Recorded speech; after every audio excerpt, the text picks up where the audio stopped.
Hi and welcome back to Plan My Disney Holiday. Today's video is the start of a new series. This is something that I've been wanting to do for a while. It's following a concept that I've seen and listened to on the radio and on other YouTube channels, and it is called Desert Island Disney. If you were stuck on a desert island, what three items from Disney would you take with you? Maybe it's for entertainment reasons, maybe it's a film, an attraction, maybe it's a music to help you get to sleep, maybe it's a merchandise that gives you some nostalgia.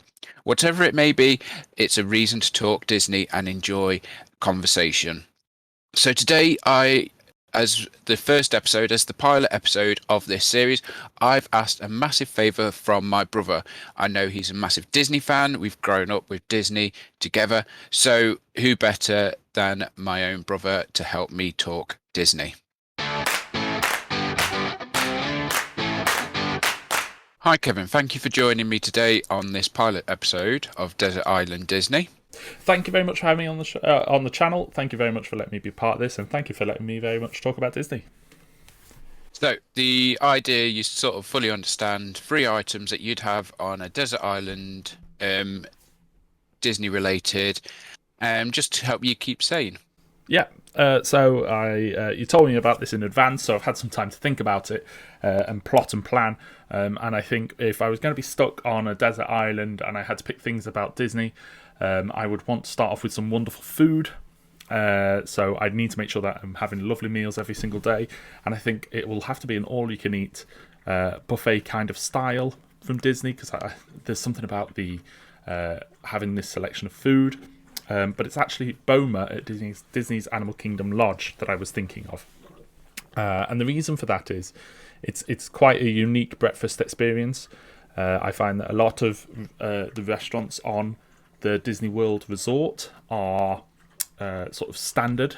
You get your traditional Mickey waffles, you get a tailored dish kind of thing. But a lot of the time it comes back to the usual sort of scrambled eggs and sausages and things like that. Yeah.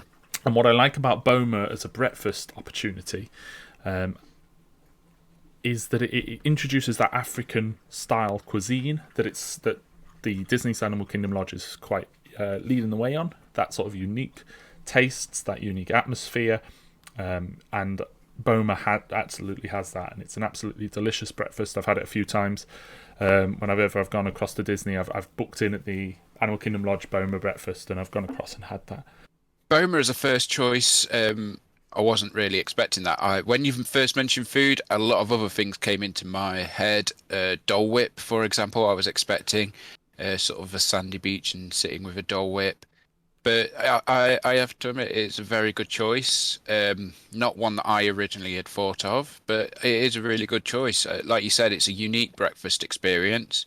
Is it the breakfast you would recommend if people were to visit Disney World? I think if you're starting, I think if you're wanting to do a day at Magic Kingdom, it doesn't fit in with your day kind of thing, because you've then got the travel. Yeah. It's at the opposite end of the Disney Resort.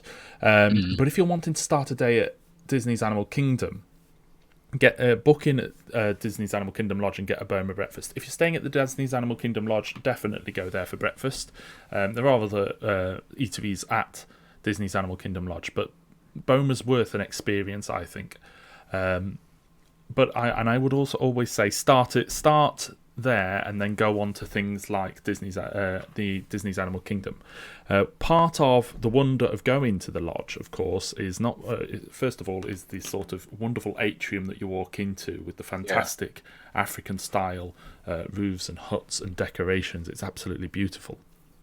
But it's that idea that you can then go out, and in the morning you can see animals just grazing and wandering around, and that's the unique selling point of the lodge, isn't it? It's that ability to have time with the animals, to observe those animals. And there are some wonderful places where you can walk around the resort and around the pool area that you can see these animals off, and there's something about the Florida morning where the mists are there, and the food, It's not too hot. it's not too hot yet, the sun hasn't hit, you've had this wonderful breakfast, and you're there observing real life animals,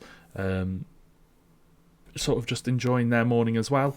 Now, during the day, of course, you can go on the Kilimanjaro safaris, and you Yeah. can get really close to some of the animals there.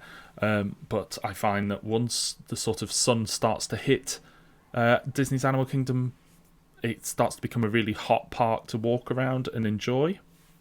And one of the things I will say is that the animals really slow down and sort of seek shade and rest in the middle of the day, so it's really hard to see that same interactions. But in the morning, Boma, animals, giraffes, and all of those sort of wonderful creatures enjoying their breakfast as well as you, and then on to a wonderful day of Disney parks. Boma would be that sort of food eatery that I'd suggest for a nice hearty breakfast. Now, you mentioned walking around Animal Kingdom, Yeah. and you have actually got personal experience of that, haven't you? Yeah, well, yes. I used to work at Disney's Animal Kingdom Park. I was a custodial member of staff in 2007. So I'm quite familiar with the park. It's got a special place in that sort of heart that I've got there for Disney. And I had some wonderful memories with the people that I worked with. And it's such a wonderful park to actually go and experience, especially when you come into the Oasis area. So just after the turnstiles, you're walking through the Oasis. It's nice and shaded. It feels like you're being immersed into this world of nature, because you're all surrounded by greenery, trees, things like that. And then you can That's hear the one of my animals. favorite parts. Yeah, it's sort of that Oasis part is a brilliant transition of like that you're leaving the concrete car park behind you, you're walking through, and as you said, it's a lot of greenery. And I find that with Animal Kingdom, just in general as a park, it is a very green park, Yeah. lots of trees and stuff like that. I mean, it was one of those. It was opened on Earth Day, of course, so it has this drive of being all about conservation, and it has this Yeah, idea about being sort of an experience for animals. And it was one of the key things that Walt Disney was quite famous for, is about animals being part of it. I mean, you see some of the earlier Disney films where animals are key parts. They yeah. play key parts in films and other aspects of his life. And but the Oasis in particular, when you're listening to those morning music and you can hear the bird calls and you can hear the animals sort of just snuffling around and things like that, and then you walk across that bridge and you see the Tree of Life, it's an absolutely beautiful way to start the day. Yeah. As a park, Animal Kingdom is a wonderful park. It's got so much potential. It's got some wonderful shows as well. I think it rivals some of the shows at Hollywood Studios. So you've got Festival of the Lion King. I believe Finding Nemo the musical is still there. It is. It's had a reimagination. It's going to be slightly different. So that's opening up soon, later this year. So yeah, that closed with the world closure, but yeah, it should be opening up in this year. So yeah, that's something I completely agree. I I do think that the best show in Walt Disney World is The Lion King. Hmm. Uh, doesn't matter how many times I have seen that show, I've seen the film, and I know what's going to happen next. And I don't know if that's a part of it, that because I've seen it, I know what's happening. There's a security with it, but at the same time, the music, and I think this is because there's something slightly different. You've got the juggling, the knife throwing, the acrobatics, the trapeze monkeys, the actual singing, live singing chorus. The as children, you've got the ending of the chorus and joining in, and I don't know. It's just a part of me that just it is a celebration of the Lion King as well. Yeah, and to take it back to its form, it's this idea of you sitting in your section, you're representing one of these animals, but it's this idea of the premise of the Lion King is built around the circle of life kind of thing, and you're actually sat in a circular theatre. You're all together. You're part of this life and celebration of the Lion King, and it's definitely something I think everybody needs to go and experience, and it does become very busy. So if you are going, trying to arrive plenty of time in advance. Yeah. But head up to Africa, get that experience in. It's definitely one to remember, and definitely one to enjoy as well. There's so much involvement, so much to see, and so much to enjoy with. So is Animal Kingdom the park for you? Um, over the years, my opinions on parks have changed as to their rankings. So I apologise for the dogs that you can probably hear in the background as I'm talking this. Fine. But A these things lovely little happen. thing. So I was a huge fan of Animal Kingdom, quite from a sort of teenager age kind of thing. It has definitely improved over the years. The last time I went, though, things from Avatar weren't around, so it was the old style Camp Mini Mickey. Epcot has definitely been one of those ones that I've really enjoyed. I've always enjoyed wandering around World Showcase and participating in the sort of events that go on there, and seeing those different cultures. I've also enjoyed Hollywood Studios as it once was before the Star Wars area appeared.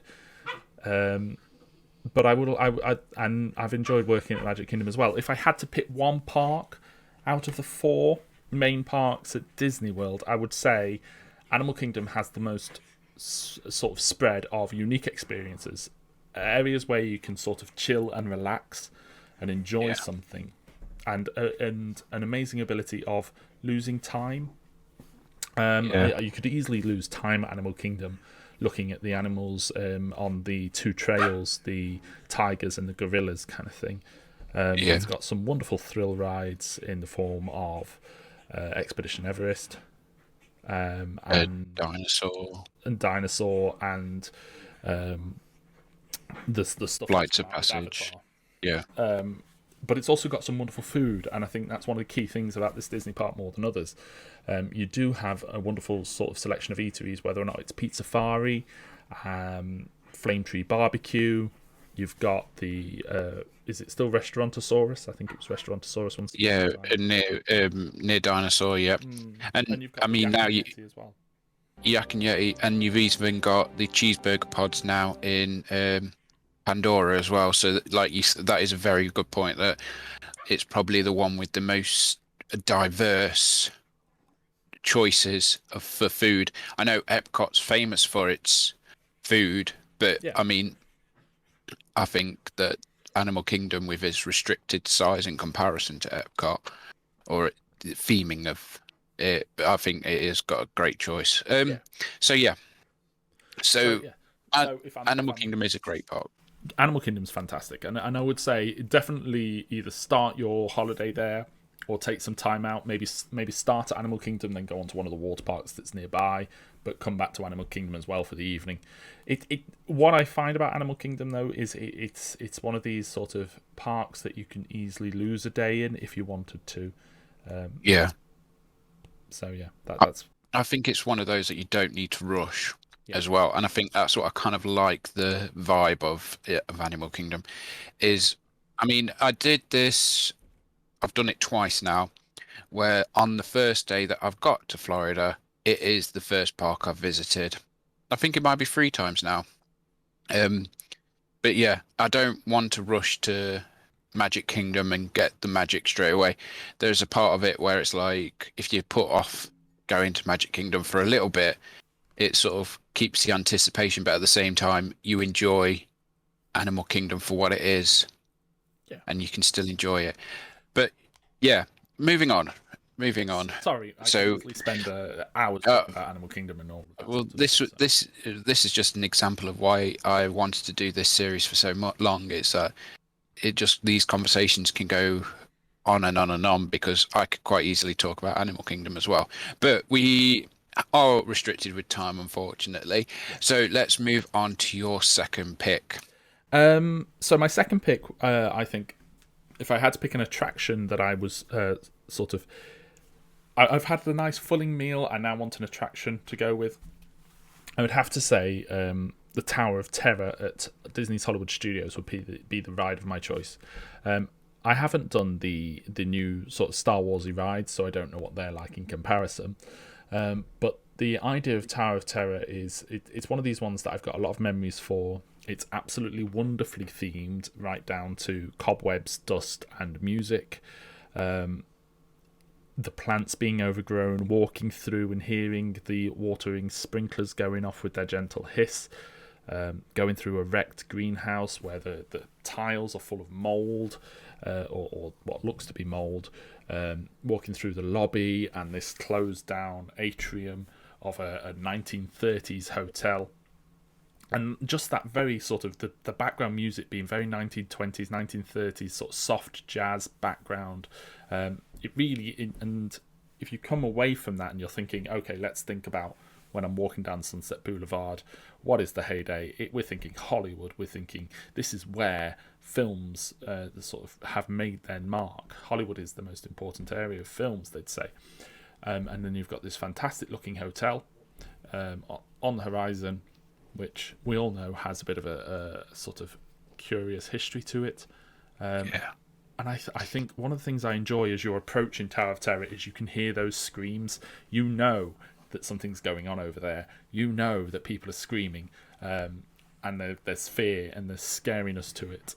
I think it's a well-designed horror ride at Disney World. Yeah. It's or a fear-provoking ride at Disney World, and I think that's beautiful theming. That's a very good point. Is that the attraction does start from Sunset Boulevard. It doesn't start from when you get into the queue area. You see it in the distance. You're hearing the screams, and as you're getting closer and closer, the creepiness creeps in. Well, yeah, the creepiness creeps in with the cobwebs and the broken down sort of unkept look. And as you say, it's like the soft jazz. It's brilliant for the time era that it's set in, but at the same time, it doesn't soothe you. It adds to the tension. It does, and I think that's one of the key things is that soft jazz normally is a very relaxing piece of music. You find it quite comforting, but when you're there in that queue, there is something oddly foreboding about like just hearing music play in the background of like trombones and saxophones and cellos and double bass and things like that, and it's just a bit of an oddness to it. Familiar music, but there's a sort of hauntingly scary bit to it. And then you actually come to the attraction itself. You go into that little waiting area where you're watching the video, and it's wonderfully themed again to this library. You've got this old-style television. You've got the traditional Twilight Zone music. The narrator, gentleman that comes on and talks you through the history of the attraction. And then you go through to the boiler room and take in those old service elevators. And I think that's where the ride starts to get a bit more friendly, a bit more approachable, and that's because you start seeing those cast members start to appear again. And that's where you're walking down these pipes, and you can just hear people going up, and everything stops at that point. Or the old jazz has stopped, the cobwebs have stopped, everything's stopped, and you're now just in this line waiting to go onto the service elevators. There's a complete shift in theming at that point. You're just hearing the mechanical side of things now. It's the hissing of the steam pipes. It's the clunking of tools. I don't even think it was tools. I think it's just water, sort of like the sound of water running through those pipes and stuff like that. And you're hearing the clicking of the elevators moving as the people go on ahead of you and stuff like that, for them to never return. Yeah, and I think that's why I like this ride so much. As you go through different phases, you go through this wonderful sort of, you go down the street, Hollywood Boulevard, you come to the hotel, you go into the hotel, that change in that music, that temperature, that tone being overgrown, to then suddenly going into the hotel, dusty, dark, damp, into these underground, into this background of machinery where it's dark, dingy, close. There's a different sound to it.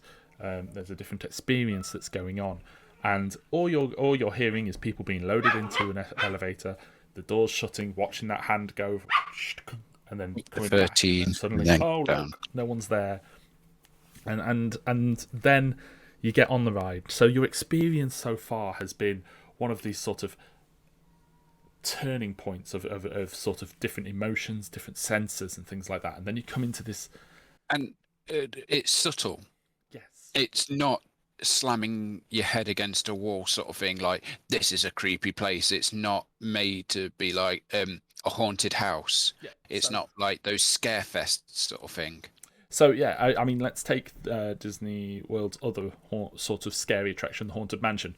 That you approach the Haunted Mansion, where you hear very just wind bristling through. You know, Yeah. The people, the cast members themselves are sort of play that role downtrodden and sort of spooky roles really well when they Yeah. approach the Haunted Mansion. And the Tower of Terror's that same sort of theming. And I think one of the key things that Disney's got really well when you talk about subtleness is there is that subtle effect to every aspect of that park, whether or not it's the background music, the smells as you walk down Main Street in Magic Kingdom. The slight tones change as you go through Magic Kingdom and you hear the music changes. You can, I mean, take for instance Disney's Hollywood Studios. 1 minute you're in the middle of the Muppets and that music is very much jivey, enjoyable, sort of playful type of music, and the next you're in the middle of Star Wars and there's a completely different shift in musical tone. Or you go to Pixar and then you're hearing those sort of wonderful orchestral scores of of Pixar music.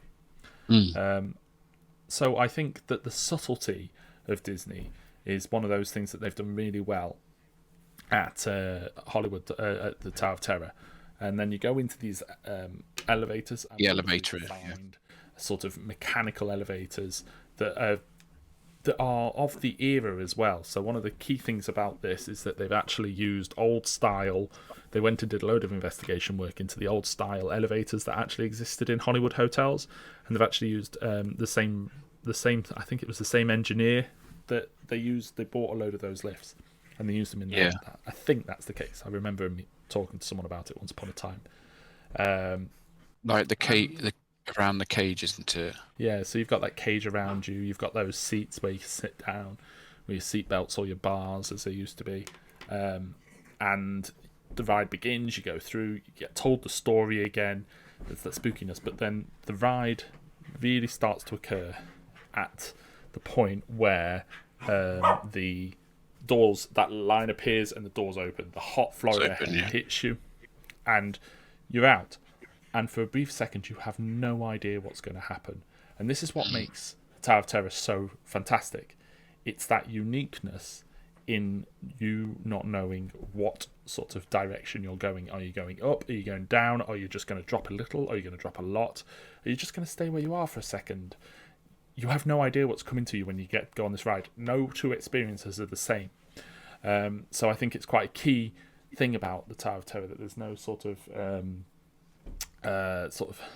it's always a unique experience when you're on it.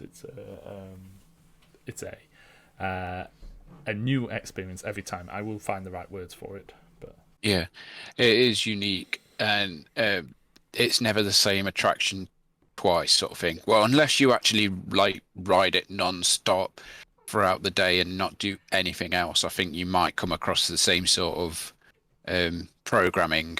Yeah. But I completely agree. That is an attraction that I absolutely do adore. And for that main reason is that when you go into that push forward and you're going into the Twilight Zone, you do not know what's going to happen. Are you going to shoot up straight away? Are you going to sit there for about 5 seconds to even add to the uneasiness of like, has it broken down? Is this part of it? Like, you have to, like, I think it is one of those re-rideabilities. Yes, it's definitely got a uniqueness to it, and I think that's one of the key things that they've tried to instill in this ride more than others is the fact that it's a Small World. You know that song's coming at the end. You don't know what's going to happen the moment that those doors open. You don't know where you're going. And I think that's the idea. That sort of terror is just highlighted at that point when the light comes down, the doors open. Now is the point that you don't know what you're doing. It's going into the unknown. Is it your favourite attraction, or the reason it's on your desert island is because of the re-rideability of it? Is it my favourite attraction? Oh, I don't know, because there are some attractions that I do really like, and the Tower of Terror is definitely on it. I like PhilharMagic as an attraction to go and see. Yeah. I haven't done any of the new Fantasyland upgrades. Haunted Mansion's always a good one. I do enjoy the Haunted Mansion. Things like the Safari is also a really good one to go and enjoy. Yeah. Yeah, I couldn't. Splash Mountain, Big Thunder, Splash Mountain's good. Pirates. I do like the mountains at Magic Kingdom. Pirates is always a good one to do. There is something quite fun about Pirates. The seas with Nemo and friends. The problem is that there are so many different styles of attractions and so much that you can go and experience and go do that it's hard to say at a time what's your favourite attraction, because I think one of the key things is you have to go on the day to Disney World. You have to have an idea on the attractions that you like the idea of, the ones that you want to go ride and things like that, but then you get to the park and it's pouring it down with rain. So let's say we're in Epcot, it's thunderstorm time. You go find an indoor ride. You go to Mission Space. You go to Test Track. You go to... Well, you can't do... No, Test Track won't be available during a thunderstorm because of the outside... outside part. It would... Yeah. So it would... You're stuck... Earth. Spaceship Earth or Soarin'. Yeah. Figment. So go spend some time in the land and go eat at the land. You know, the land pavilion's fantastic. The Seas with Nemo and Friends, Journey into the Imagination with Figment. All of those sort of different indoor rides that Epcot has fantastic amounts of when it's raining is very different to sort of what I'd like to do when it's sunshine, which is go around the World Showcase and hopefully catch some performers or go and get on Ratatouille's Adventure now that it's opened. You know, that have you you've been to Disneyland Paris, haven't you? I have been to Disneyland Paris. It was 2008, I think it was, last time I went to Disneyland Paris. So that was before. Was that before Ratatouille? Yeah, before Ratatouille. But it you know, these Epcot has fantastic indoor rides. If it's going to be a full sunny day, you want to go somewhere like Magic Kingdom and really enjoy the sunshine, because they've got the parades, they've got the fireworks, they've got the on the stage Cinderella stage shows, they've got their indoor rides as well. But you've also got your Big Thunder Mountain, you've also got Splash Mountain, both of which, when it is a not nice day. Yeah, then the other part is that there's a whole... Getting around the Magic Kingdom when it's raining is a lot harder, and you have to be prepared to get wet at Magic Kingdom when it rains. Whereas with Epcot, you can actually lose a lot of the day indoors by undertaking other activities. So I just think that it's hard for me to say at any given moment what's your favourite ride. I think I have go-to rides, which I will always want to try and fit in. Rides such as It's a Small World, Everest, It's a Small World, Pirates, your classic arrangement. Yeah. But I think that it's hard to say, is there a to-do ride at Disney World? I don't think so. I think that it depends on who you're with. Yeah, well, this is what I recommend as well. This is what I've told people in the past. It's you might not enjoy Test Track. I love Test Track, and I fully understand. Vicky doesn't really enjoy it as much as I do. I know our dad hates Mission Space. Yes, he will not go there. Does not matter if it's the only attraction available. He will not ride Mission Space. Yeah. So I know it is all about the individuals. Yeah. And I think it's one of those things where I do say to people, try and experience as much as you can, because you never know what might take your fancy. And it's like when it's that, if you ever do go back, you know what you're definitely going to hit and what's to miss off next time. Yeah. Or you'll want to try a different restaurant, or you'll go spend some more times in the hotels and do something in the hotels instead of just being in the parks, or you'll go to the water parks more.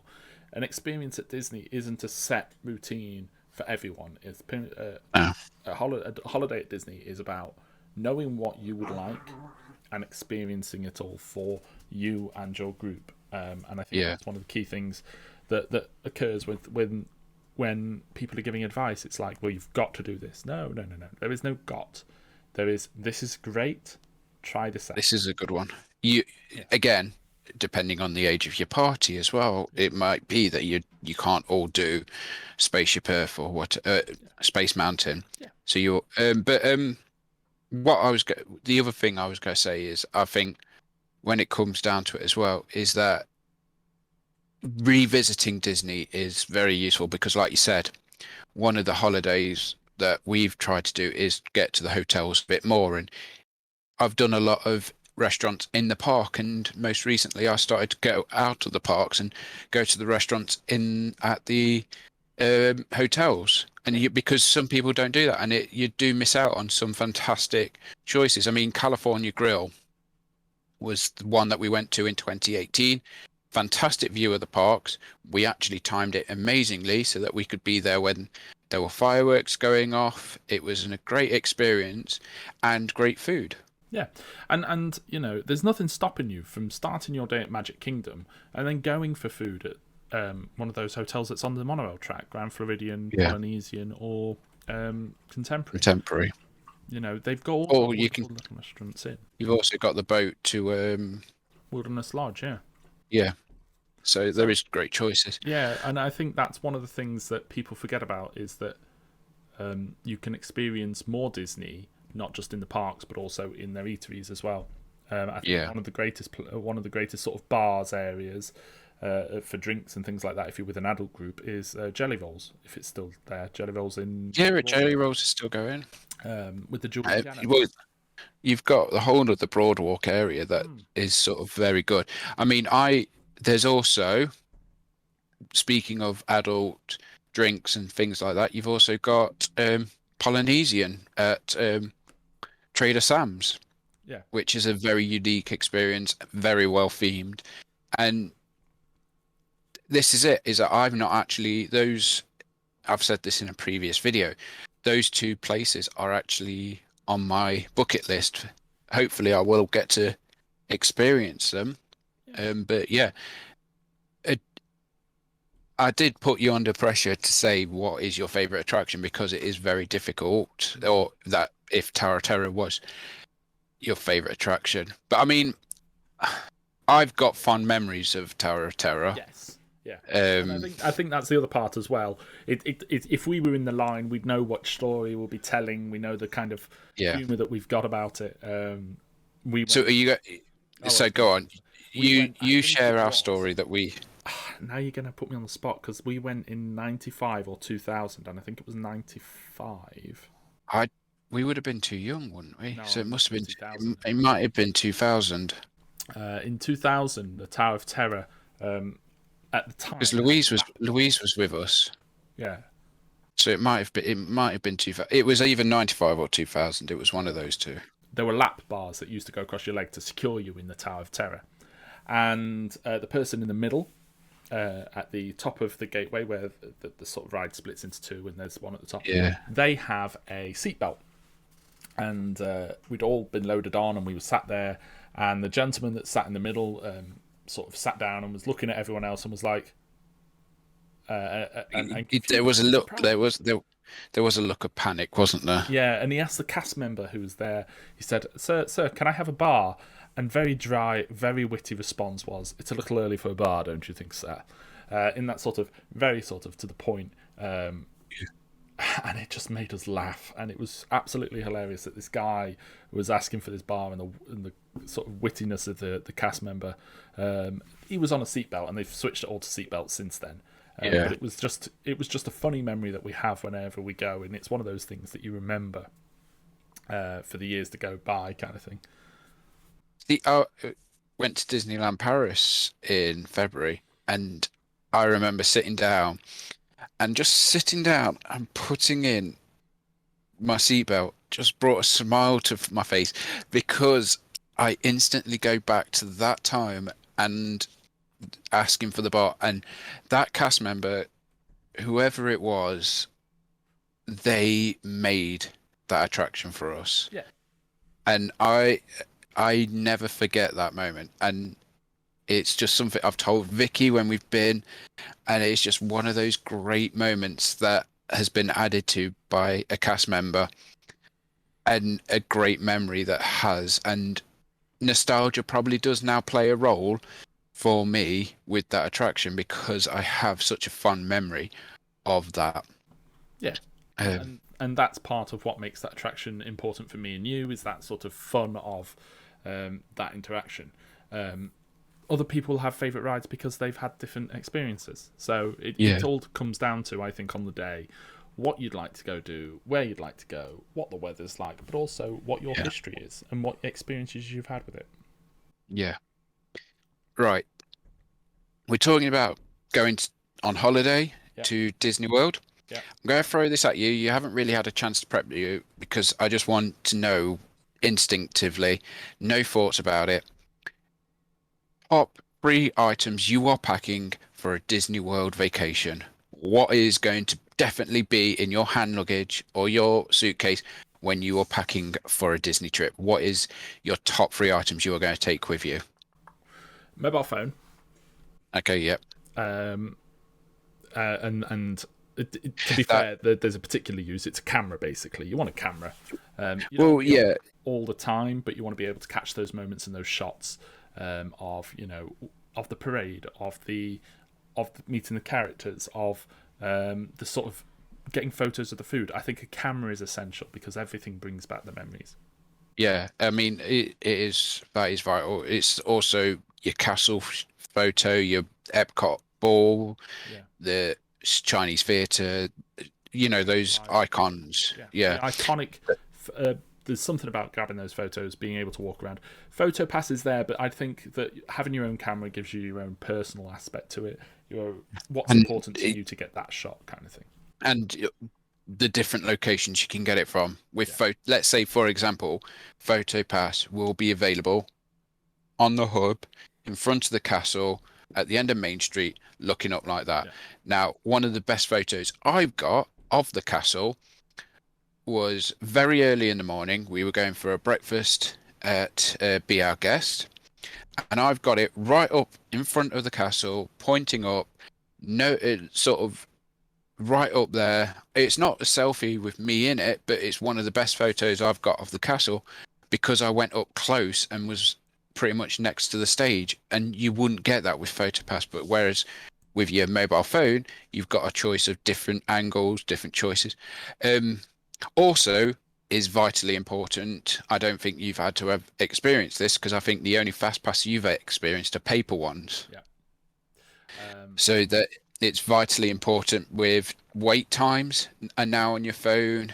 Um, it's got, even if you don't pay for it, you've still got the Genie tip board, which says, "Oh, did you know that in half an hour, Big Thunder Mountain is going to be at its lowest wait time during the day?"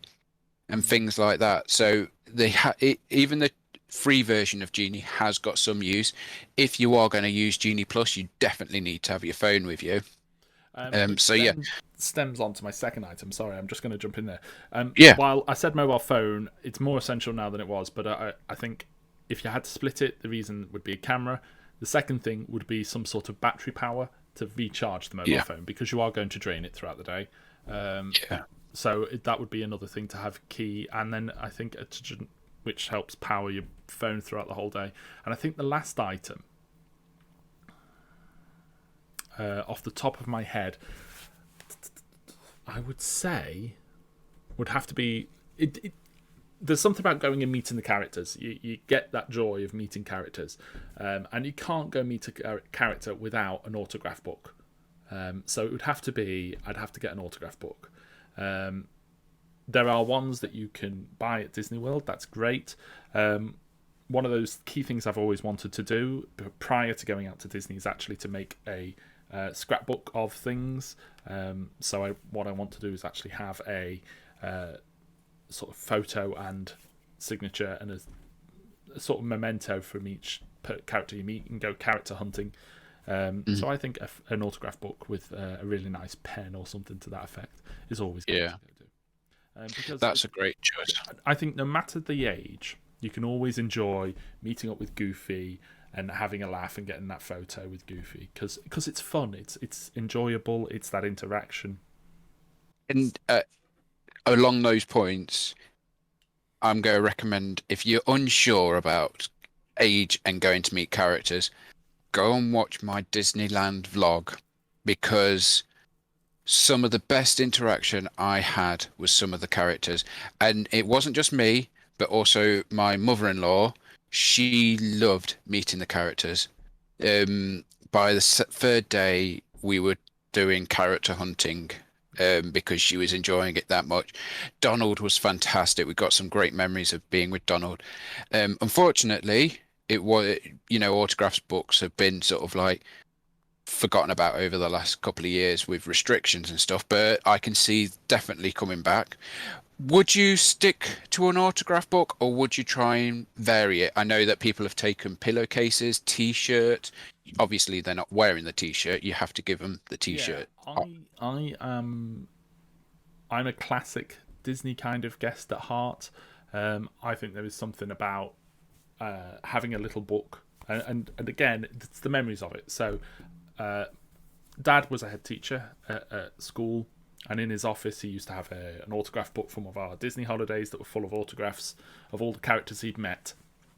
And I think that's what a memory is. So you've got an autograph book from that year. You can go, you can look at that, and I met that person, and then met that person.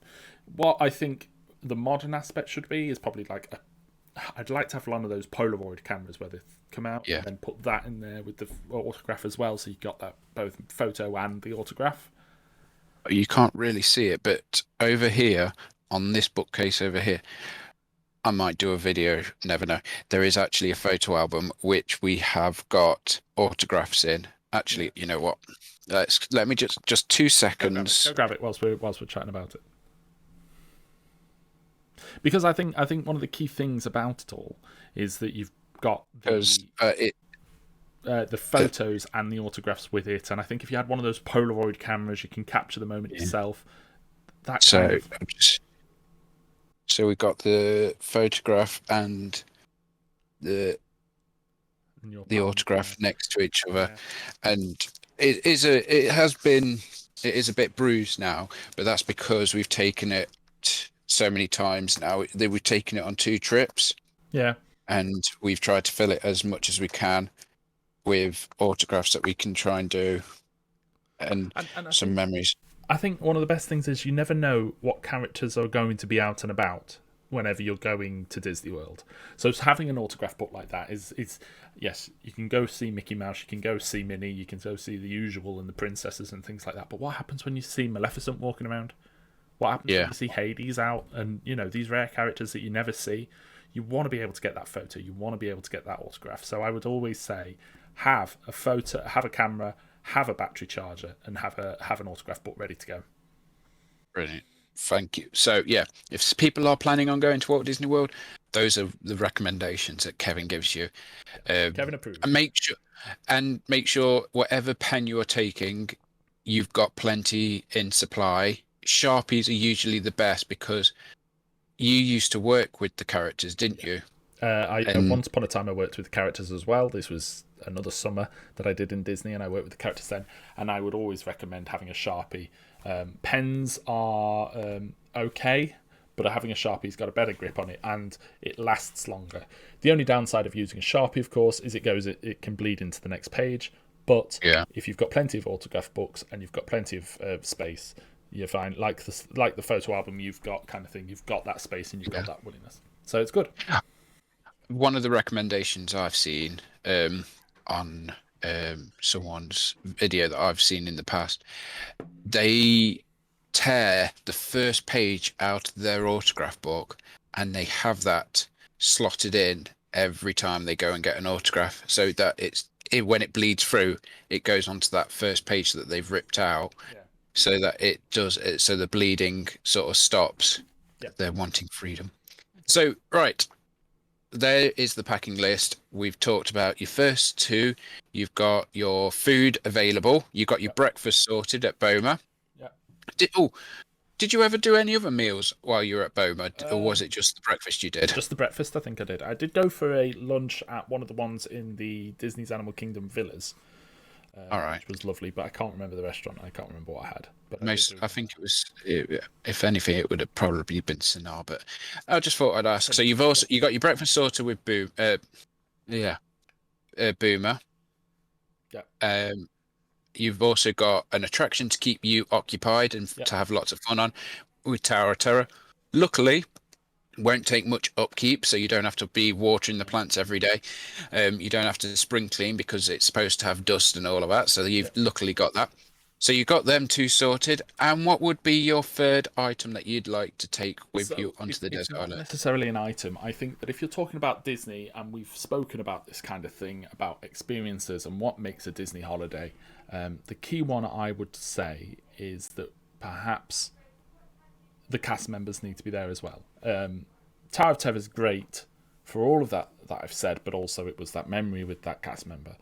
If I had to say anything, if I had to say, if you really want to get to the heart of Disney and you really want to know what Disney's all about, and how much people actually love Disney, talk to the cast members. I saw a post the other day on Reddit about a cast member who'd really made someone's holiday. And they often get praise for that, and they do the little things. It's that little slight random act of Disney magic throughout the day that can really change someone's experience, and someone's sort of whole holiday, and it changes their life forevermore. That experience, if someone's has a wonderful experience at Crush or the Laugh Floor, they're always going to remember it. That interaction from Crush or Mike Wazowski, or that's huge to people, and I think that's key. I think in order to have a really good Disney holiday requires magic from the guests, and I think that's the key thing that most people will need / want. So I think if you're trying to really encapsulate Disney and force me to have Disney magic, I would say I'd need the Disney cast members with me. Yes. Okay. A bit of a wild card, I know. It is. It definitely was not one that I was expecting when I originally had this concept in my head. But you've made a compelling argument. We're going to kidnap all the cast members from Disney World and take. I suppose you'd get rescued quicker then, wouldn't you? Yeah. But I mean, it's a long But I shot, and can't. I think one of the key things to remember is that when you go to Disney World and you're going on these rides and you're going on these for these food, or you're going to watch these shows, they're all there because they love this job. They're all there because it's all about making those experiences. You've dropped a child drops their popcorn. The immediate response is they get a popcorn from someone else. That child is going to love it. You've had a And bad remember it. experience. You're having a bad experience. At one time, we lost. We were at Epcot and we lost our younger sister. Oh yeah, the quietest 10 minutes we had. And she'd ended up in Morocco. I think she thought she'd seen Jasmine or something, and she went running after Jasmine. And we were stood out at the opposite end of the park, by what used to be a fountain in front of Epcot where the Spaceship Earth was, and we were sat there for ages waiting to see where she was. And I think it was just by luck that some cast member or something had been there to give her a hand and to make sure that she was okay. And it's things I like that as think, well. if I remember correctly, there was communication because I remember someone coming up to us saying, "We found Yeah. your sister."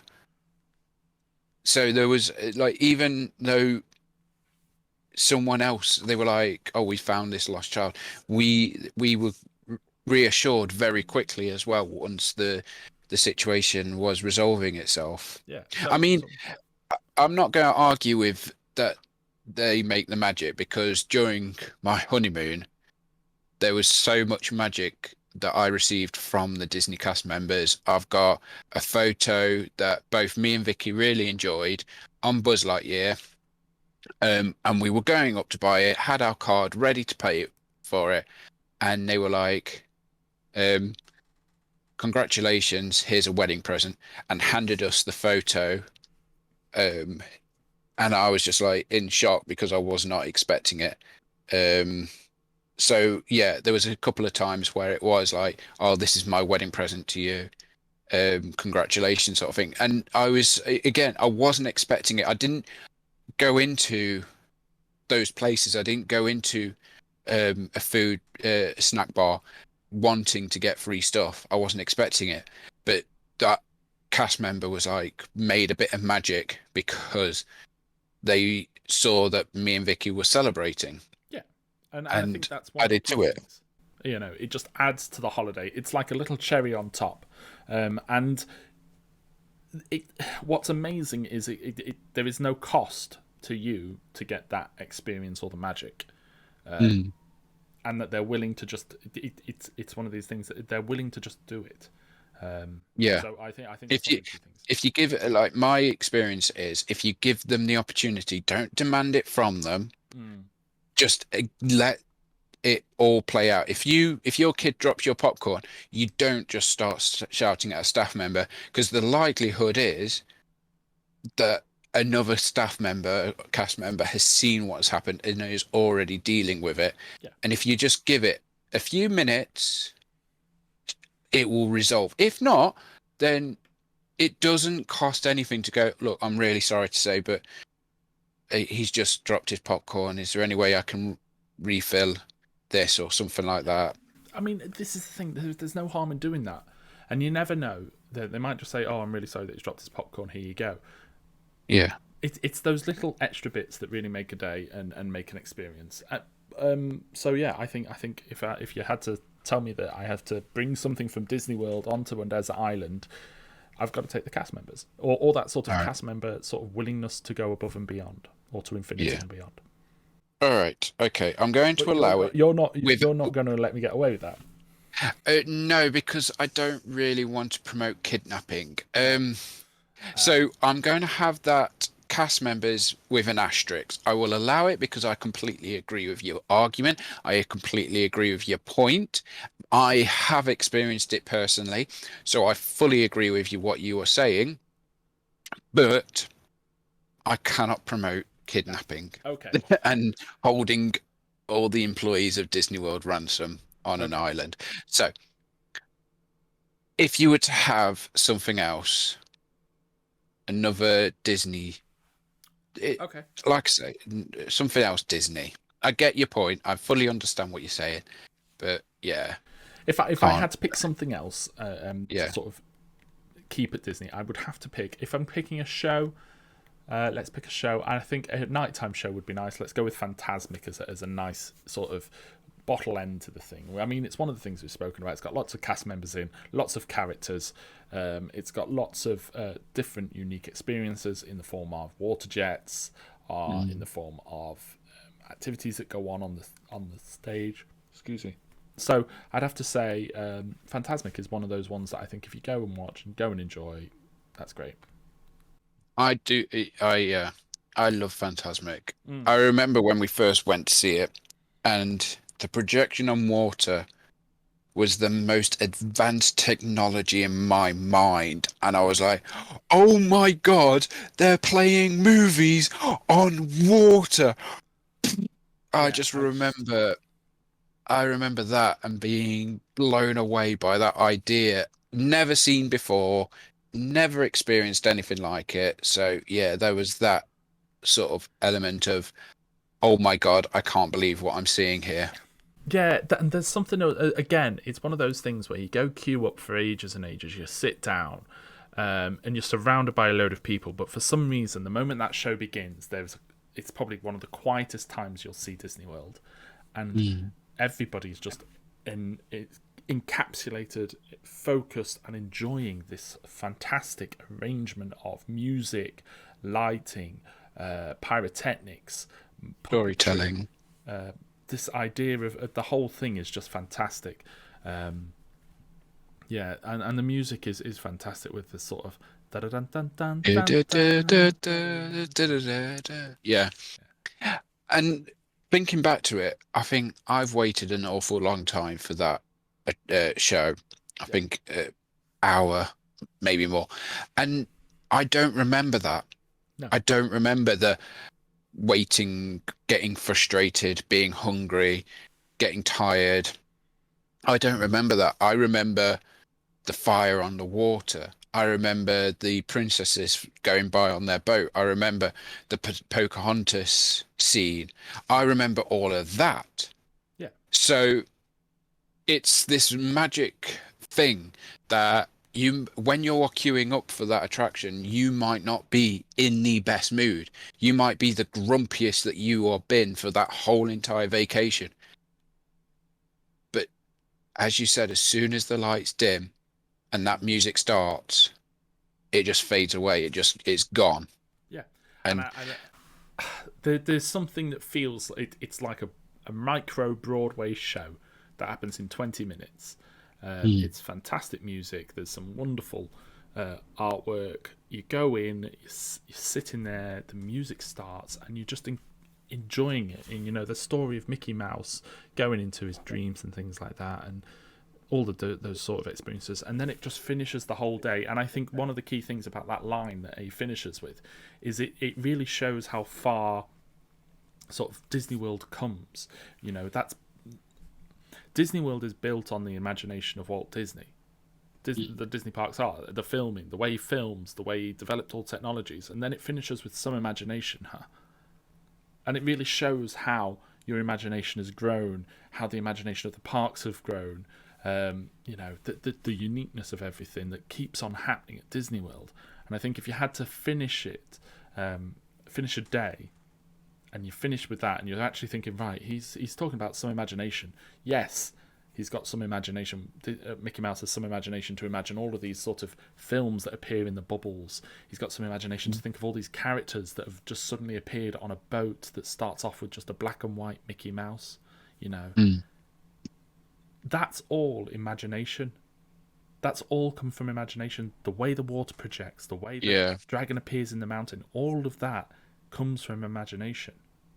The Disney parks and everything in them comes from the imagination of people. And it's come from that one spark. Yeah, and I think that's one of the key things, is that if, Fantasmic is a homage to that idea of you can do it if you imagine it. And I think that's one of the key things. And look at where Disney parks are now.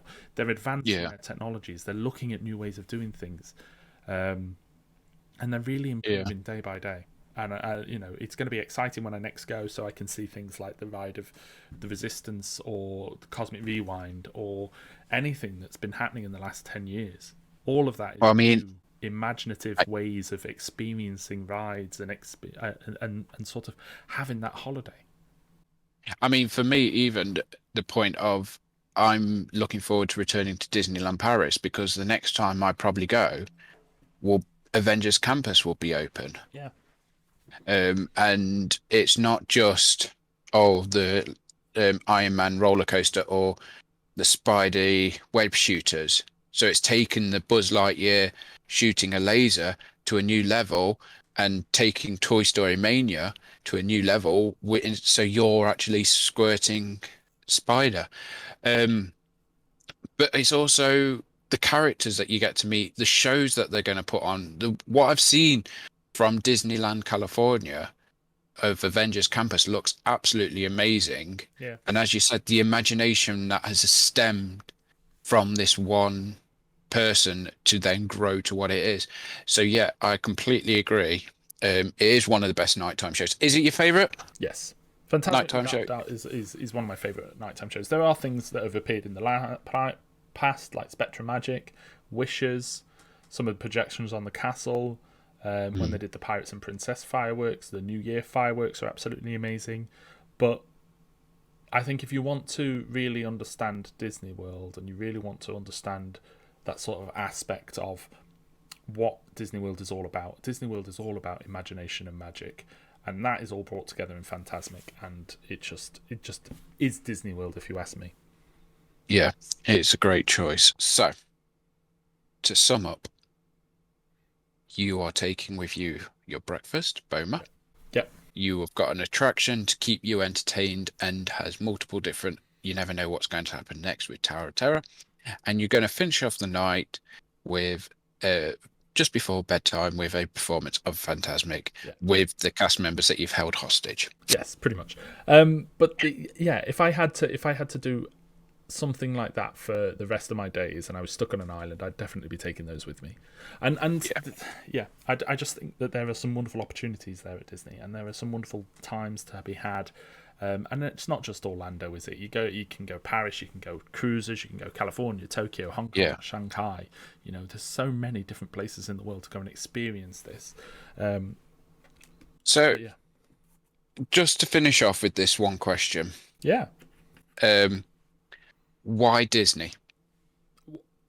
We've spent this time talking and chatting, and a love of Disney is definitely shown. You've been to work for them on numerous times. You've talked about going there as a vacation multiple times. I know why I love Disney, but I'd love to know, why do you love Disney? I think for me, the reason why I think Disney is an unbelievably sort of different experience for a holiday is that first of all, it's a very family orientated holiday. It's a very it brings people together. You go in your small groups, and you go with friends, and you go with the people that you really care about the most. That makes you family, and family never gets left behind or forgotten. So the memories that you have there, they stay with you forever. And that's one of the key things. I think Disney World is about, as a holiday, is a family experience.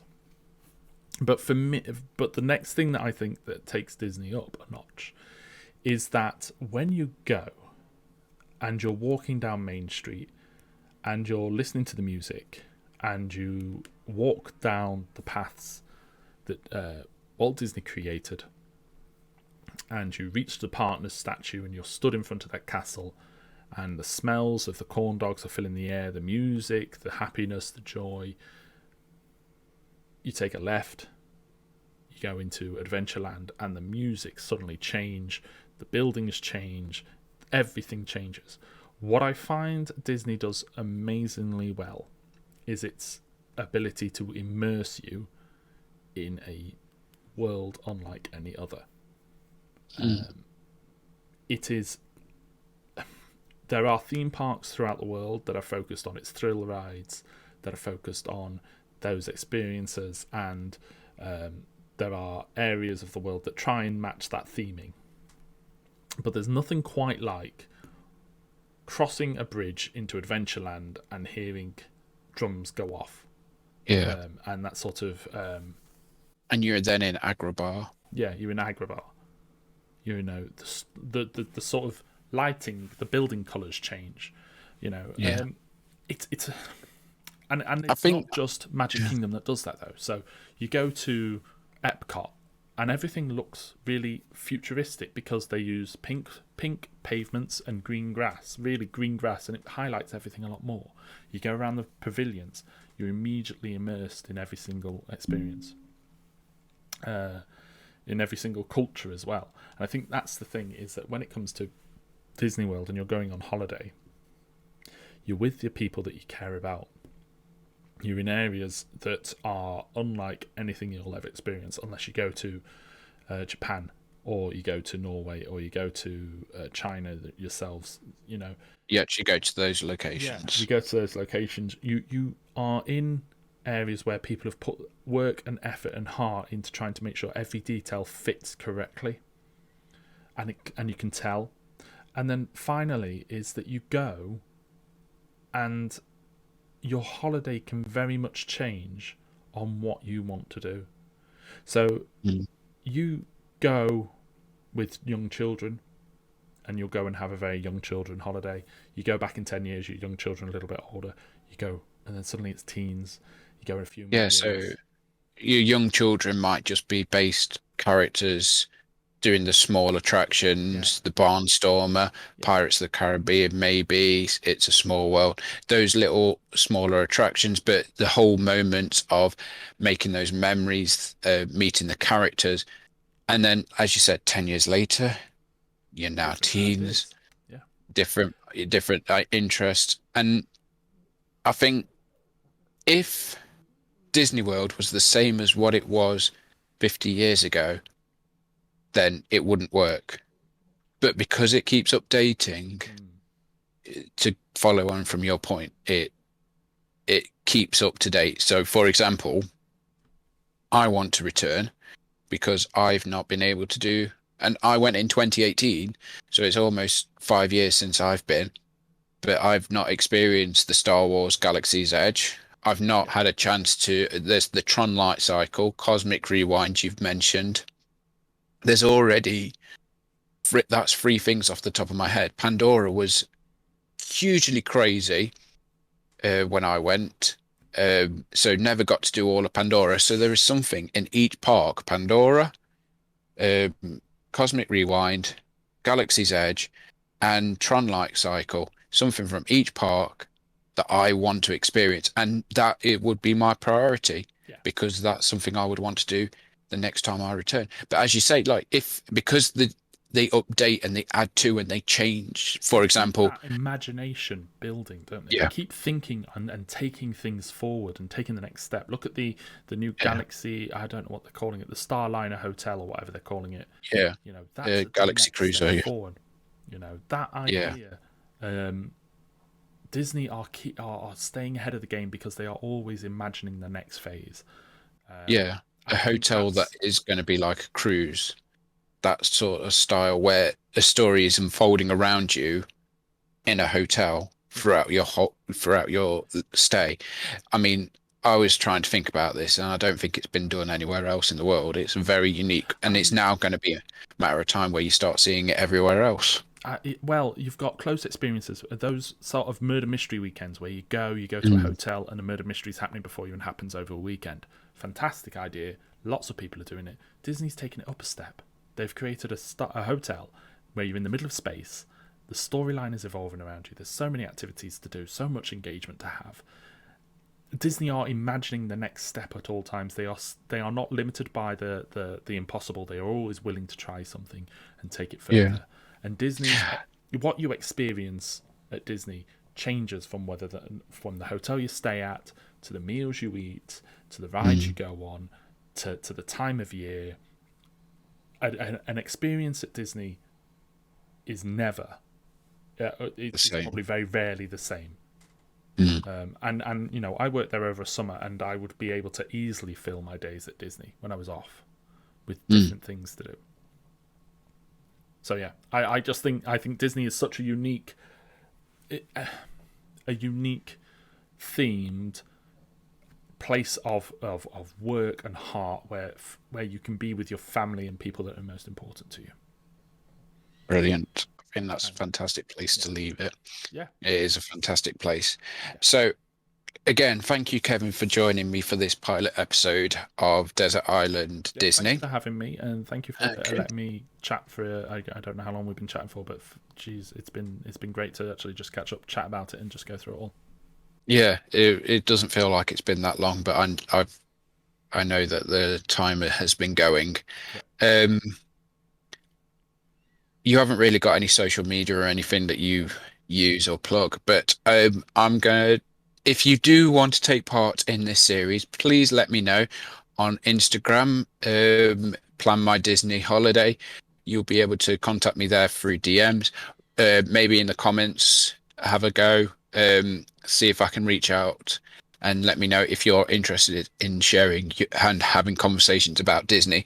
That's the whole idea behind it. It's having conversations about Disney, but it's actually hidden behind this Desert Island gimmick. Thanks for watching. Like and subscribe. Do all of the social media things, Twitter, Facebook, Instagram. Thanks for watching, and we will see you real soon.